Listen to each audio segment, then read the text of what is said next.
Welcome to my digital story on parent-teacher communication and relationships in the 21st century.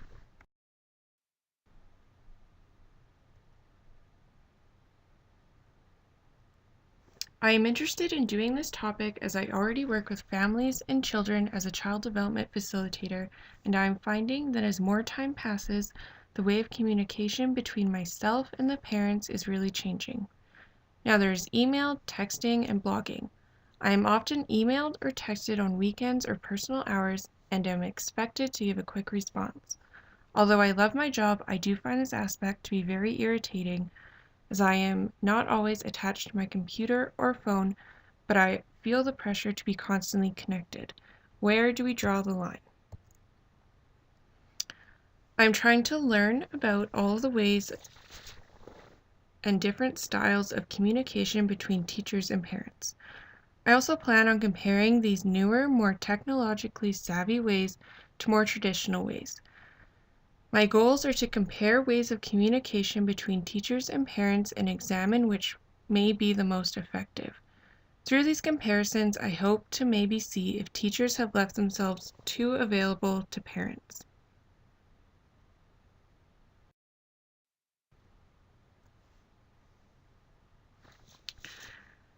The background of this study seems pretty obvious in the way that parent and family communication is vital to a student's ultimate success in school.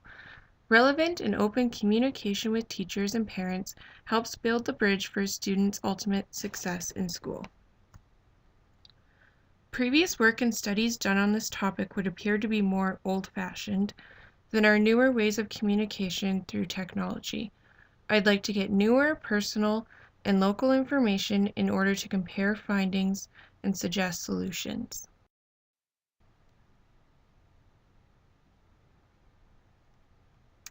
I'd like to interview a few parents and teachers and get their ideas regarding communication.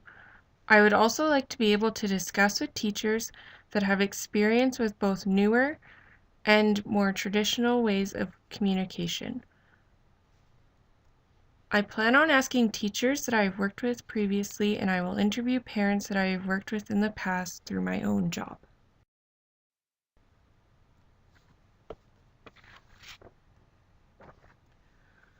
I plan on conducting interviews with both parents and teachers and comparing their preferences and dislikes in communicating with each other.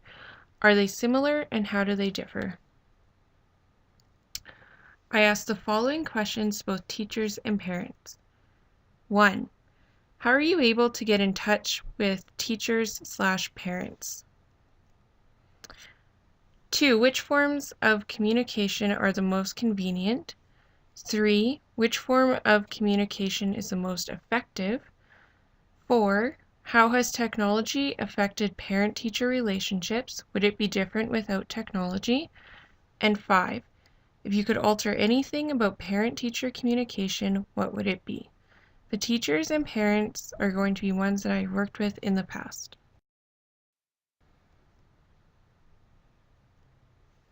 I feel as though both parents and teachers would benefit from this study. I do, however, have a bias towards the teacher's point of view. I really want to explore the question of, are teachers and parents too connected, and are teachers too available? I'm excited to explore this topic as I feel that it will prepare me for one of the most important aspects of teaching, the parents. From the 5 questions that I asked both teachers and parents, these were my findings. Both teachers and parents valued email and face-to-face communication and found both of them to be effective ways of communication. Teachers did find themselves at times to be too connected to parents and students because of the easy access to email and the internet. All the teachers that I interviewed did find that they felt as though their students and parents felt almost entitled to have access to them on a 24/7 basis. This obviously increases the dependency of parents on teachers.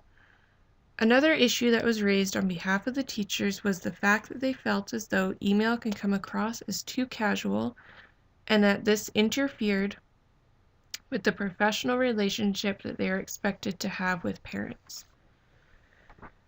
The parents that I interviewed wished for more opportunities to converse with their child's teacher face-to-face, such as just making themselves more available before or after school. One of the parents that I interviewed, who has a child with special needs, wished that her child's teacher perhaps arranged some kind of individual classroom blog because her child is not able to fully communicate classroom activities and events in a way that she is able to ensure that her child is included in them. At the same time, she did feel that at times she had to track down her child's teacher before or after school just to talk to her because she felt as though the teacher was not very accessible. She did, however, note that the teacher was quicker to respond when she emailed her, which wasn't always appreciated. Some things are just better communicated in person.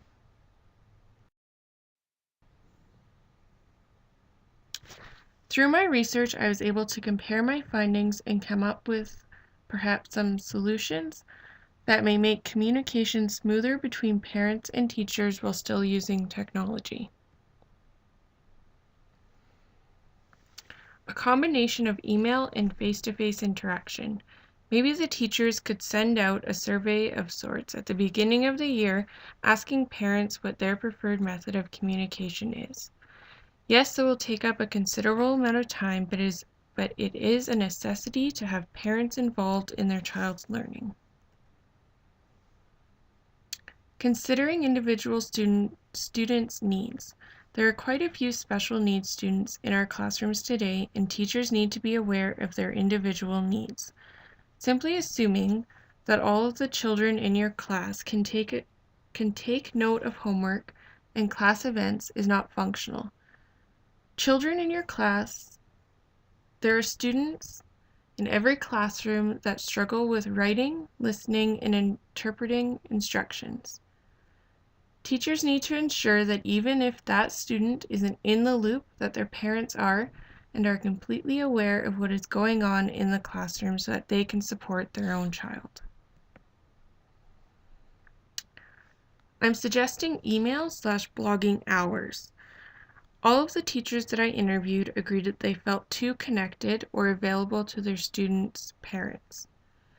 They were constantly getting questions about homework and class events, even on weekends, and they were always expected to give a quick response. My suggestion is that teachers set up email hours that govern when they will email and be able to respond to parents. This way, teachers can make themselves available to parents without cutting into their own personal time.